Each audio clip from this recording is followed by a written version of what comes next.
Assalamualaikum warahmatullahi wabarakatuh. Selamat pagi Bapak Heru Purnomo MPD dan teman-teman semuanya. Perkenalkan, kami dari kelompok 9 izin membagikan materi kelompok kami dengan berjudul Permasalahan Perkembangan Peserta Didik di Sekolah Dasar.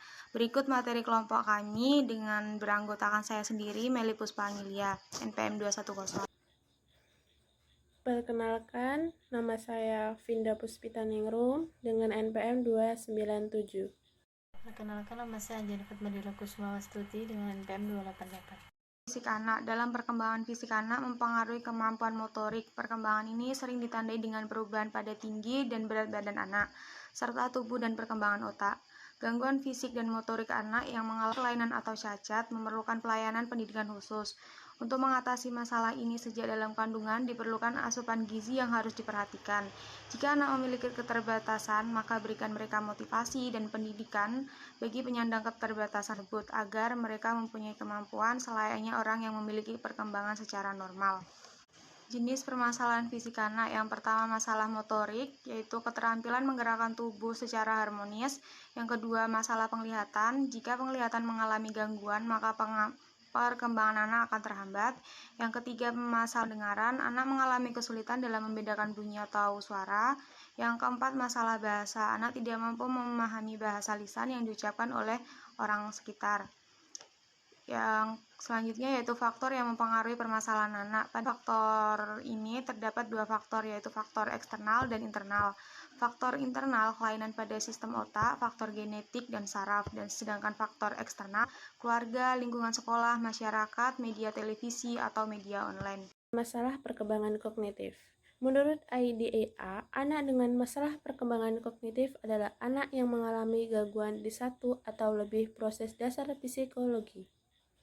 Hal ini berdampak pada kemampuan mendengar, berpikir, berbicara, membaca, menulis, dan kalkulasi matematika. Penyebab terjadinya masalah perkembangan kognitif yaitu ada dua. Yang pertama, faktor fisiologis, yaitu kerusakan otak dan keturunan. Yang kedua, faktor lingkungan, yaitu gizi buruk dan keracunan. Karakteristik anak pada masalah perkembangan kognitif. Yang pertama, yaitu berkaitan dengan atensi.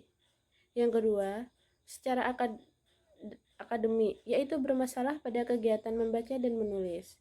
Yang ketiga, secara sosial dan emosional, yaitu umumnya anak yang kurang mampu atau ekonominya sulit. Yang ketiga, secara perilaku, yaitu ia tidak mau duduk diam, melakukan agresi fisik dan verbal. Selanjutnya, permasalahan perilaku sosial. Banyak sekali permasalahan pada anak. Salah satunya yang menurut Nugroho menyebutkan beberapa permasalahannya. Yang pertama, maladjustment, yaitu merupakan anak yang tidak mampu menyesuaikan diri. Hal ini disebabkan oleh anak tidak menyukai dirinya sendiri dan biasanya ini terjadi karena anak merasa seperti apa yang mereka inginkan. Yang kedua, egosentrisme. Seseorang dapat dikatakan egosentrisme bila lebih peduli terhadap dirinya sendiri daripada orang lain. Mereka lebih mementingkan kepentingan pribadi. Isolasi. Isolasi sila adalah anak yang terisolasi dari lingkungannya. Hal ini terjadi karena sikap atau perilaku kurang disukai oleh teman-temannya, atau mungkin anak tersebut tidak melakukan interaksi sosial.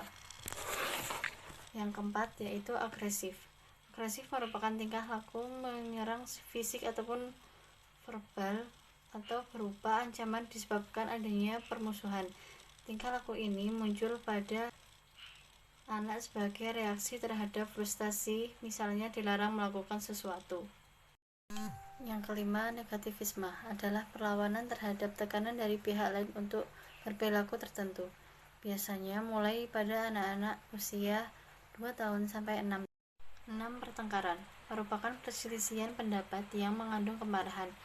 Perilaku ini muncul apabila seseorang melakukan penyerangan terhadap orang lain yang tidak bersalah dan beralasan. 7. Perilaku yang berkuasa. Perilaku yang berkuasa merupakan perilaku yang kecenderungan untuk mendominasi orang lain atau menjadi bos. 8. Prasangka. Harlock mengatakan bahwa prasangka ini terbentuk pada masa kanak-kanak saat anak tersebut adanya perbedaan sikap dan penampilan di antara mereka. Kesimpulan, perkembangan fisik anak merupakan perkembangan yang mempengaruhi kemampuan motorik. Perkembangan fisik sering ditandai dengan perubahan pada tinggi, berat badan, serta bentuk tubuh anak. Jika anak mengalami gangguan fisik dan motorik, maka memerlukan pelayanan pendidikan yang khusus. Ada beberapa faktor yang mempengaruhi permasalahan pada anak, yaitu sistem otak, genetik, lingkungan, dan keluarga. Pada anak yang mengalami gangguan di satu atau lebih, proses dasar psikologi tersebut memahami dan menggunakan bahasa atau verbal dan tulisan yang terdapat pada kemampuan mendengar, membaca. Sekian presentasi dari kelompok kami. Bila ada salahnya, mohon maaf. Terima kasih. Wassalamualaikum warahmatullahi wabarakatuh.